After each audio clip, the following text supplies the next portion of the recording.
صادق بھی مان لیا ہے، امین بھی مان لیا ہے، پر آ جڑا نبوت دا اعلان کر چھڑیا نے نا ساڈیاں نیندراں اڑا چھڑیا۔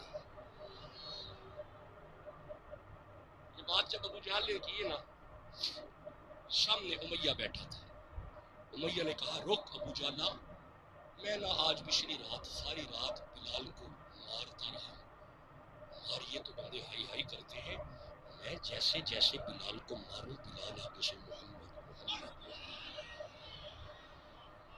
جب یہ بات امیہ نے کی ہے نا تو سامنے ابو جہل بھی تھا، اس نے کہا رک یہ تو بلال ہے، ایک دن میں تھوڑے سے روڑے لے کے چلا گیا، میں نے جا کے کہا کر رسولی چیز تر دستم نے ہاں تو خبرداری دے راز آسماں، آسمانوں کی خبریں سناتا ہے، بتا تو صحیح یہاں میرے ہاتھ میں کیا ہے۔ انہوں نے اپنا ہاتھ میری طرف کر کے کہا میں بتاؤں کہ یہ خود بتائیں۔ ہائے ہائے، او یارا پھر کیا ہوا، میرے ہاتھ میں وہ کینکر بول کے کہتے ہیں محمد محمد محمد۔ بول یار اگر سمجھ آ رہی ہے گج کے کہ سبحان اللہ، پھر کہ سبحان اللہ۔ بس اگلے 3 جملوں میں مجھے اجازت دے دو، ابھی یہ بات چل ہی رہی تھی۔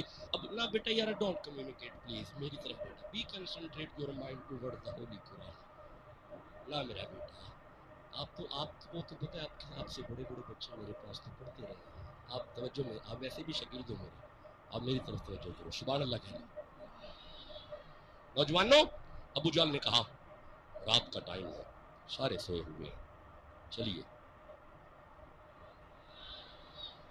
ساڈے بھی ستے نے انہاں دے بھی ستے نے، جا کے گل کر لینے ہیں، جنہاں دا ڈر سی وہ ستے سن۔ چلو چلنے ہیں جا کے گل، تھانوں پتہ ایک دن حضرت ابو بکر صدیق بیت اللہ دی دیوار دے کول جا کے آندے کی ہو گیا، یہ آندے نا قولوا لا الہ تفلحوا، لڑائی کادی ہے؟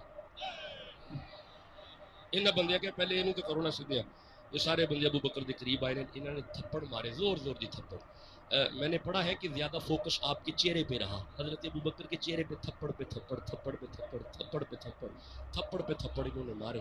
جب یہ مارتے رہے نا جناب ابو بکر زمین پہ گر گئے، آپ کا قبیلہ آپ کو لے کے واپس چلا گیا، آپ تھپڑ کھا کے جا کے لیٹ گئے ہیں، لوگ پانی پلا رہے ہیں، ابو بکر پانی پیچھے کر کے کہتے ہیں محمد ٹھیک ہے۔ ہائے ہائے، جسے سمجھ آ رہی ہے وہ بات تو کرو نا یارا۔ چلو میں جلدی سے آگے چلتا ہوں یارا، میں جلدی سے آگے چلتا ہوں یارا۔ چلیے سارے سوتے پئے نے، جا کے گل کرنے ہیں، آخری 2-3 جملے ہیں، مجھے اجازت دے دو۔ یہ بندے تینوں اٹھے ہیں، جا کے در رسول پہ ابھی ہاتھ نہیں، دروازے پہ دستک ابھی نہیں دی، جرت نہیں ہو رہی کہ کوئی بندہ حضور کے دروازے کو جا کے دستک دے، ابھی صرف ہاتھ ہی اس نے قریب کیا، مصطفیٰ دروازہ کھول کے فرماتے ہیں خیر ایک کیڑی شاید تو نشان نہیں دیتی۔ چہرہ ویکھ کے نا ابو جہل آتا ہے جاگتے سب آپ سمجھ میں آپ تھوڑے ابو سن۔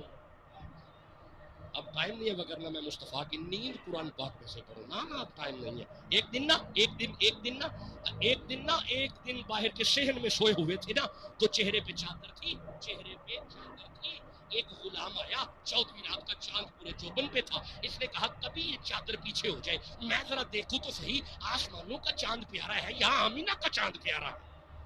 ابھی یہ دل میں خیال تھا، چہرہ مصطفیٰ سے چادر پیچھے ہوئی، اب یہ کبھی رخ مصطفیٰ دیکھ رہا ہے، کبھی چاند دیکھ رہا ہے، کبھی رخ مصطفیٰ دیکھ رہا ہے، کبھی چاند دیکھ رہا ہے، کبھی رخ مصطفیٰ دیکھ رہا ہے، کبھی چاند دیکھ رہا ہے۔ بے واس ہو کے اس نے کہا چاند سے تشبیہ دینا کیا بلا انصاف ہے، چاند کے چہرہ پہ چھائیاں محمد کا چہرہ صاف ہے۔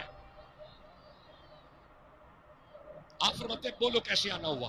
ابو جہل نے کسی رکو میں گل کرنا، ابو جہل قریب ہوئے، قریب ہو کے محمد صلی اللہ، ابو جہل اندر محمد درود دوسرا پڑھنا ہے، ابو جہل نہیں پڑھنا، محمد محمد ایسا آواز محمد۔ مصطفیٰ چہرہ اٹھا کے فرمانے بات کر کیسے آنا ہوا؟ محمد صبح دن نکلتا ہے، سارا مکہ اکٹھا کروں گا، سارے مکے کے سامنے اپنی سرداری کی دستار پگ اتار کے نا آپ کے سر پہ باندھ کے اعلان کروں گا سنو مکے والو، آج سے میں نہیں سب کا سردار یہ ہے، لیکن نبوت کا اعلان چھوڑ دیجئے۔ مصطفیٰ چہرہ اٹھا کے فرماتے ہیں ابو جہل تو مجھے مکے کی سرداری کی بات سنا رہا ہے، اللہ نے میرے سر پہ نبیوں کی سرداری کی پگ باندھی ہوئی ہے۔ بڑے آرام سے یہ پیچھے ہو گیا، بڑی تسلی کے ساتھ یہ پیچھے ہو گیا. بس نوجوانوں تم جملے دو رہ گئے ہیں. یہ بڑی آرام سے جب پیچھے ہوا نا, اب پاس امیہ بھی تھا, پاس ابو لہب بھی تھے.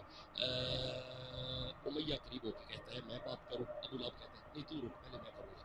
ابو لہب قریب ہو کے کہتا ہے محمد, نہ تے درود ابو جال پڑھنا ہے تو نہ ہی ابو لہب پڑھنا ہے. درود جدو پڑھنا ہے تو وہیں پڑھنا ہے. محمد آپ فرماتے ہیں بات کر. ابو لہب قریب ہو کے کہتا ہے سن, میں تیرا چاچا ہوں, کچھ سونا میرے پاس ہے, کچھ سونا تیری چاچی کے پاس ہے. اگر تو کہے تو ابھی اسی وقت وہ سارے کا سونا تیرے سامنے لا کے رکھ دوں گا. نبوت کا اعلان چھوڑ دے.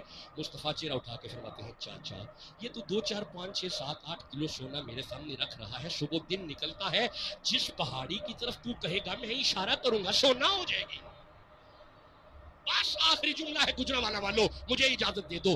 طبیعت اس کی بھی ہری ہو گئی, یہ پیچھے ہو گیا, ابو جال بھی پیچھے ہو گیا. اب تیسرا قریب ہوا جس کا نام امیہ ہے. امیہ کہتا ہے میں بات کروں گا, دیکھنا میری بات ابھی یہ مان بھی جائیں گے. آپ فرماتے ہیں بات کر امیہ کیسے تو آیا ہے. امیہ قریب ہو کے کہتا ہے بات کچھ ایسی ہے کہ کان میں کرنے والی ہے. آپ فرماتے ہیں کان چھوڑ, جس طرح انہوں نے کی ہے تو بھی ایسے ہی کر, سب سنیں گے تیری بات کر. اس نے کہا بات یہ ہے, جب آپ کی شادی خدیجہ سے ہوئی تھی اس وقت آپ کی عمر 25 سال تھی اور خدیجہ کی عمر 40 سال تھی. یہ کوئی جوڑ تو نہیں نا. صبح دن نکلتا ہے مکے کی جس دوشیزہ کی طرف آپ اشارہ کریں گے میں آپ کے نکاح میں دینے کا وعدہ کرتا ہوں.